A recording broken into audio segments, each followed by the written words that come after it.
The Premier League doesn't just sell drama on the pitch, it sells it in the dugout, because right now, 3 of the biggest clubs in England are handing their entire footballing future to managers who, just a few years ago, had never run a top-flight club. No Premier League track record, no trophies at this level, just a clear idea about how football should be played, and a board willing to bet everything on them. And here's what makes this genuinely fascinating: it's working. Or failing spectacularly in both directions. 3 clubs, 3 managers, 3 completely different stories. Manchester United look broken, 13th in the table, struggling for wins, confidence gone. Then Michael Carrick stepped in, simplified everything, and suddenly United started winning again. Chelsea were sliding down the league, results collapsing, pressure everywhere. Enzo Maresca was gone. Liam Rosenior arrived, and almost instantly the momentum changed. And Arsenal, a very different situation. Same manager for over 6 years. Constant progress, constant evolution. Yet the biggest prize still just out of reach. In this video, we're breaking down all 3 stories about what changed, why it changed, and what it tells us about modern football. Let's get into it. Before we get into the clubs, let's set the scene, because what's happening right now isn't just a coincidence or a passing trend. It's a genuine shift in how the game is being managed. For decades, if you wanted the job at a top Premier League club, you needed a CV, multiple promotions, league titles somewhere, European experience. Clubs hired men with track records and reputations, and the idea of handing a former player with 1 season in the Championship the keys to Old Trafford would have been almost unthinkable. But something changed. Data got better.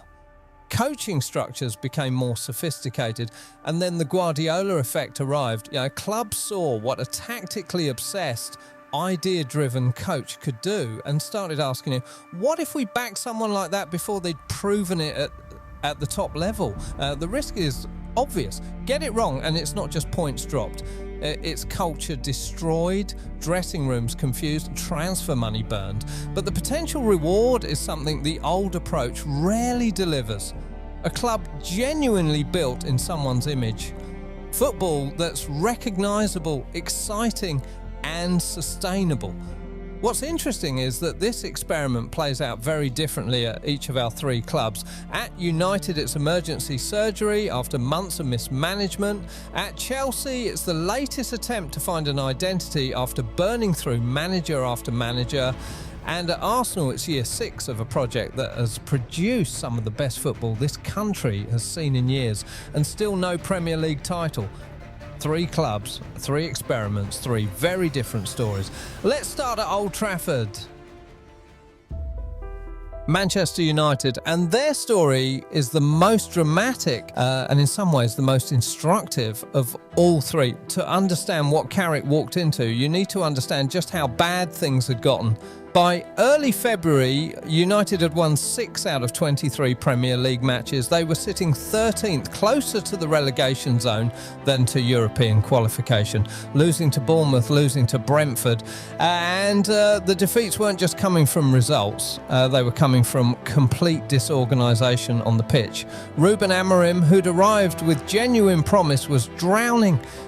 He kept rotating between a 3-4-3 and a 3-4-2-1, sometimes switching systems mid-game, and the players looked completely lost. Bruno Fernandes, one of the best players in world football, was being played in a double pivot. Kobbie Mainoo, a natural central midfielder, was being shoved into positions where he couldn't impact games.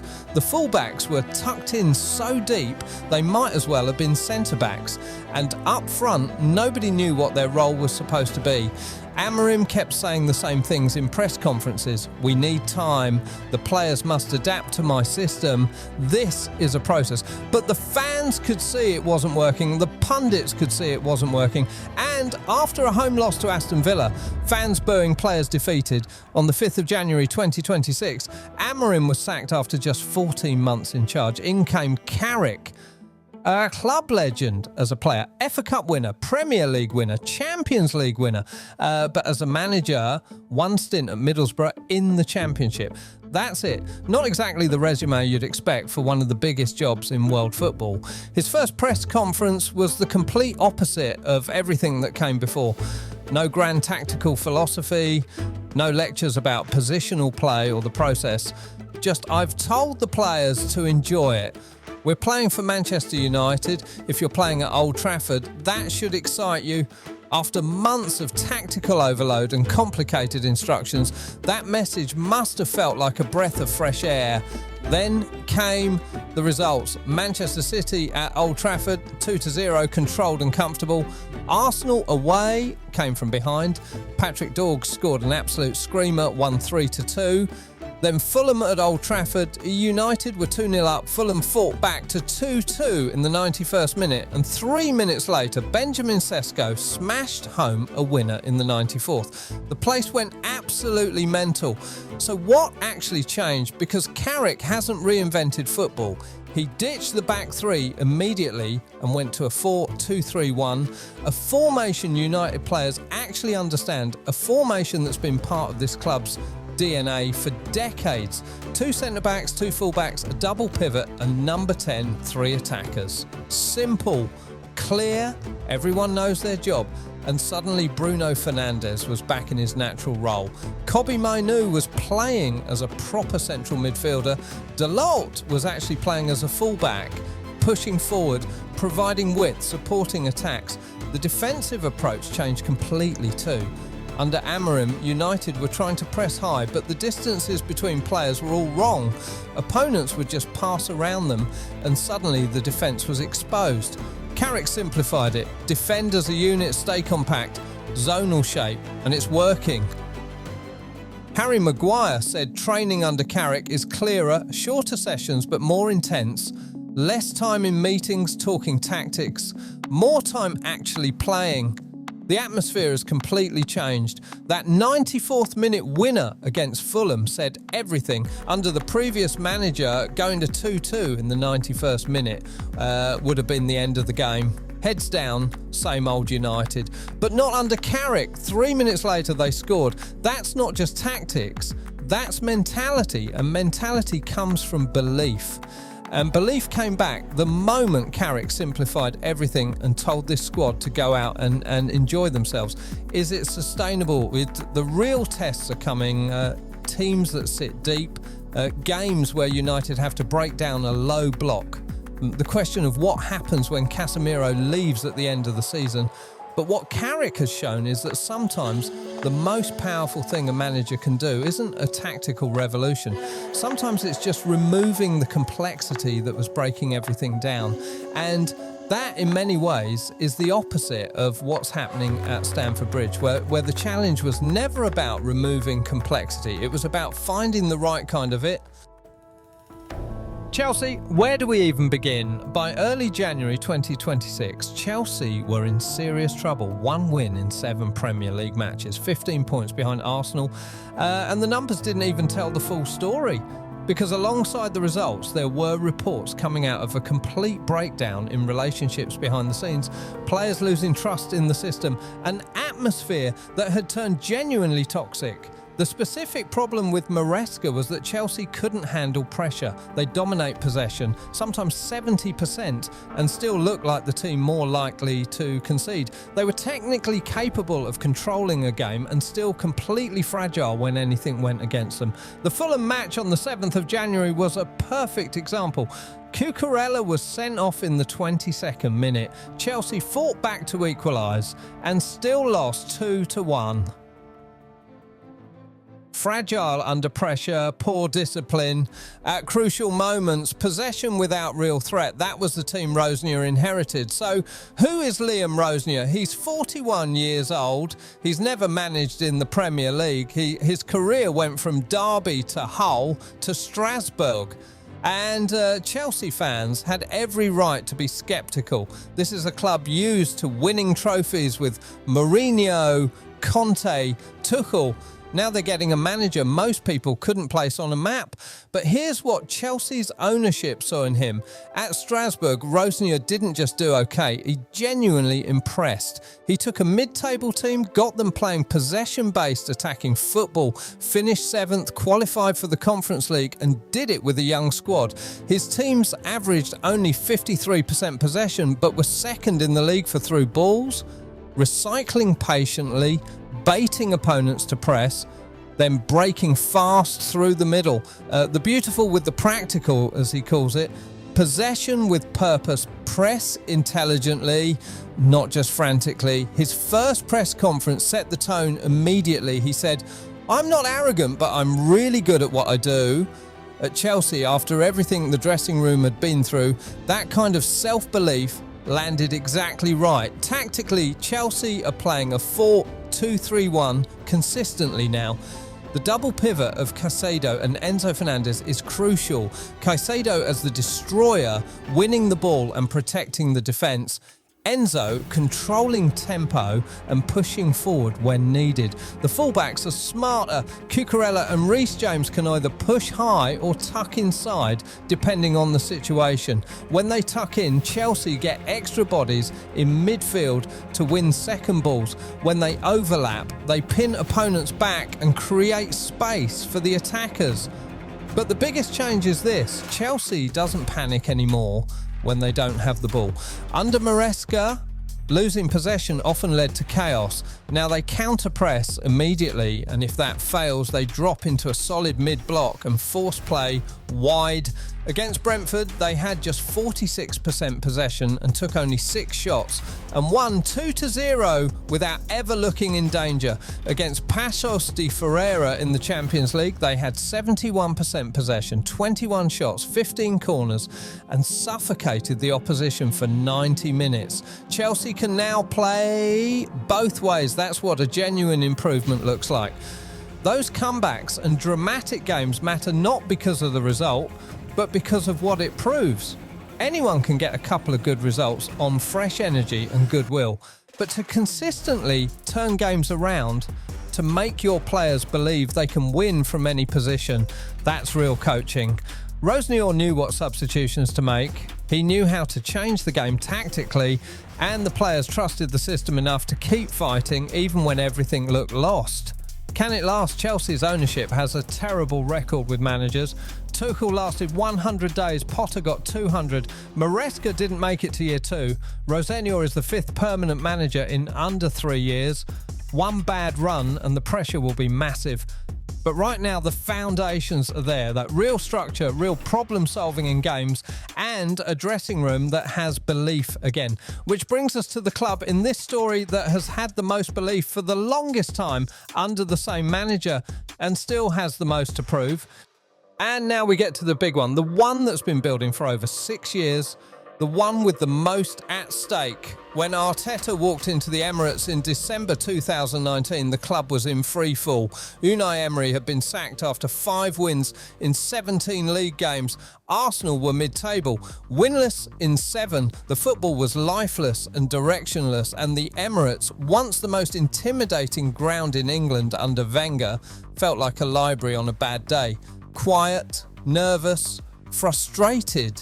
And Arteta, he was 37 years old. He had never managed a club in his life. He was Guardiola's assistant at City, a brilliant student of the game by all accounts. But that's very different from being the man in charge. The reaction to his appointment was mixed. Some fans were excited, a lot were sceptical, some were outright worried. This was Arsenal, not a mid-table project. Could a rookie manager really turn this around? What he did over the next few years is one of the most impressive coaching jobs in recent Premier League history. Year 1 was about survival and culture. He didn't have time to transform the squad. Just build structure, stop the bleeding, get organised. They finished 8th, but he lifted the FA Cup 8 months in, a signal that this man knew how to build for a moment. Year 2 was brutal, 8th again, hovering near the wrong end of the table at points, but Arteta made the bold call to play the kids. In came Saka, Martinelli, Emile Smith-Rowe, all given real responsibility, all delivered. He was planting seeds that would take time to grow. Then came the signings: Ben White, Ramsdale, Gabriel Jesus, Zinchenko, Declan Rice for over £100 million, William Saliba, each one carefully chosen to fit a specific piece of the tactical puzzle. This wasn't panic buying, this was architecture. By 2022 to 23, Arsenal were top of the Premier League for 248 days. 248. That's a Premier League record for a side that didn't end up winning it. Think about that for a second.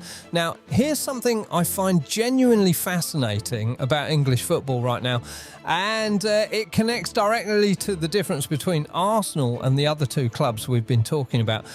Look at the clubs that have dominated the Premier League conversation for the last 3 or 4 years. Arsenal, Manchester City. Why specifically these two? There are lots of factors, but I think the single biggest reason is this: neither club sacks their manager when things get hard. When Arteta's Arsenal finished 8th, not once but twice, he wasn't sacked. When they lost the title race in the final weeks of 2022 to 23 after leading for most of the season, he wasn't sacked. When they fell short again the following year and the year after that, he's still there. The club believed in the process and gave him time. Compare that to Chelsea, 5 permanent managers in under 3 years, or Manchester United, where every time a manager starts building something, the board panics, brings in someone new, and the cycle resets. You cannot build a title-winning mentality in a 2-year window. It simply doesn't work. What Arsenal and City have figured out, and what Chelsea and United keep refusing to learn, is that sustained success requires sustained belief in a clear vision. And Arteta hasn't stood still either. His tactical evolution has been constant. This season, you're seeing midfield roles operating in ways that would have been almost impossible even 2 years ago. Thomas Partey and now Zubimendi getting on the ball all over the pitch, making runs into advanced areas, creating overloads in places defensive midfielders simply aren't supposed to be. The reason it's possible: Declan Rice. Because Rice has developed an almost telepathic understanding of when to drop deeper and cover. It frees the other midfielder to roam freely, but the flexibility to swap roles in real time, that's months of work on the training ground. That's elite level coaching. And then there's Havertz. On paper, the third midfielder, in reality, something completely different.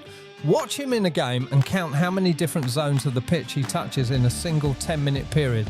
He drops into central midfield, drifts wide left, appears in the box as an extra striker, helps build from deep, all in the same passage of play. He doesn't have a fixed role, he has a fixed mindset. Be where the team needs you. It's made Arsenal's attack almost impossible to set up against. This season, with the most complete squad Arteta has ever had, Gyökeres leading the line, Madueke adding width, new midfield reinforcements, the pressure has never been higher, and you can see it on him now. Watch Arteta on the touchline this season. Watch his face after a loss. The tension in his jaw, the composure that defined his early years is still there, but it's thinner, more emotional. The mask slips a little more with every setback. This is a man who desperately wants to deliver for this football club, and who knows, maybe better than anyone, that the window to do it doesn't stay open forever. 3 times as serious title contenders, 3 times coming up short. Runners up, runners up, runners up. I don't think Arsenal will sack Arteta, not this summer, not even if they finish second again. The board has been extraordinarily consistent in their support, and they understand the long-term value of what he's building. But there's a difference between not being sacked and feeling the full weight of expectation. And Arteta is feeling it every single week. This season could be the year it finally happens. The squad is right. The experience of falling short multiple times has sharpened every detail of preparation. The belief is there. Or it might not happen in a month, And if it doesn't, the question that everyone's been quietly whispering becomes very loud, very fast. So, 3 clubs, 3 managers, 3 experiments, Carrick at United, removing the complexity that was destroying a talented squad and making them believe again in the space of 3 games. Roseior at Chelsea, building something real on top of raw talent that was being wasted, turning a team from fragile to resilient, from confused to focused. And Arteta at Arsenal, 6 years in the making, standing at the edge of either becoming a Premier League legend or the most painful near miss the club has seen in the modern era. What links all 3? None of them followed the traditional path. None of them had a shelf full of trophies when they got the job. And all 3 have been trusted, to different degrees with wildly different levels of patience, to build something rather than just manage something.